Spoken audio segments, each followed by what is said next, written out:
Going to revise the topic motherboard. Motherboard is one of the important component in the computer. What is motherboard? Motherboard is a main circuit board inside the computer which provides a platform for all the components and peripherals to communicate with each other. Let us see the different components of motherboard. The different components of motherboard are processor. Processor is one of the main component in the motherboard. It is one of the largest component in the motherboard. It is also called brain of the computer. The next component is BIOS. BIOS is a basic input-output system. It is a small chip on the motherboard that holds a set of instructions to load the hardware settings.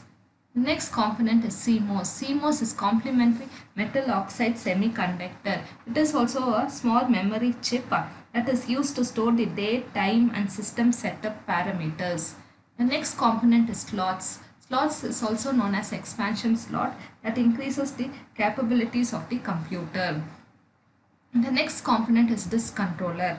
Disk controller is a circuit that enables the CPU to communicate with the hard disk, floppy disk. I/O ports. I/O ports is input output ports. It is an interface. It is also an interface that are used to connect the external devices like keyboard, mouse, scanner, etc. Bus is a collection of parallel wires that form a pathway to carry address, data and control signals. Let us see the characteristics of motherboard. There are three characteristics of motherboard. That is, the first one is form factor. Form factor refers to the motherboard's geometry, dimensions, arrangements and electrical requirements.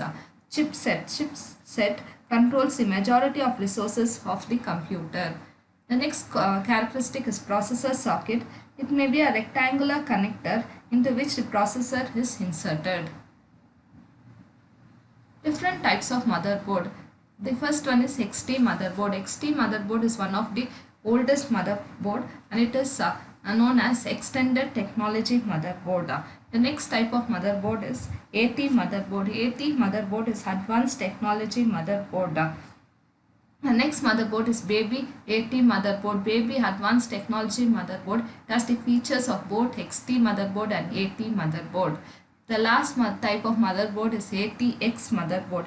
ATX motherboard is advanced technology extended motherboard.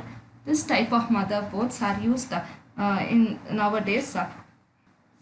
The next topic we have studied is memory. Memory, it refers to a storage space where the instructions and data are stored and can be retrieved quickly.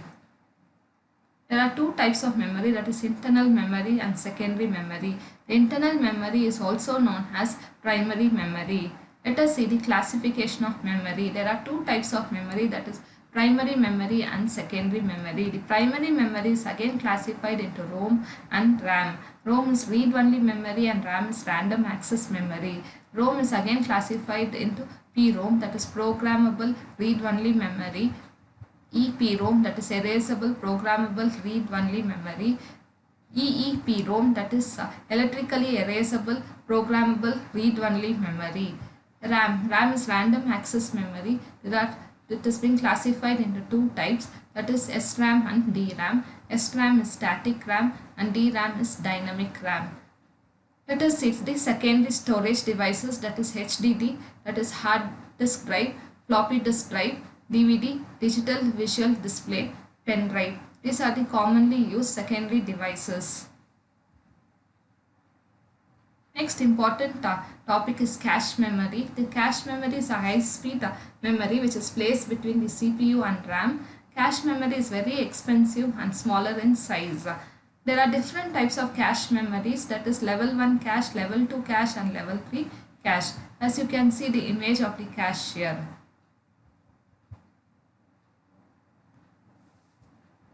Power supply to a computer system. There are two ways you can supply the power to the system, that is switch mode power supply and UPS. Switch mode power supply will convert the AC power to DC power.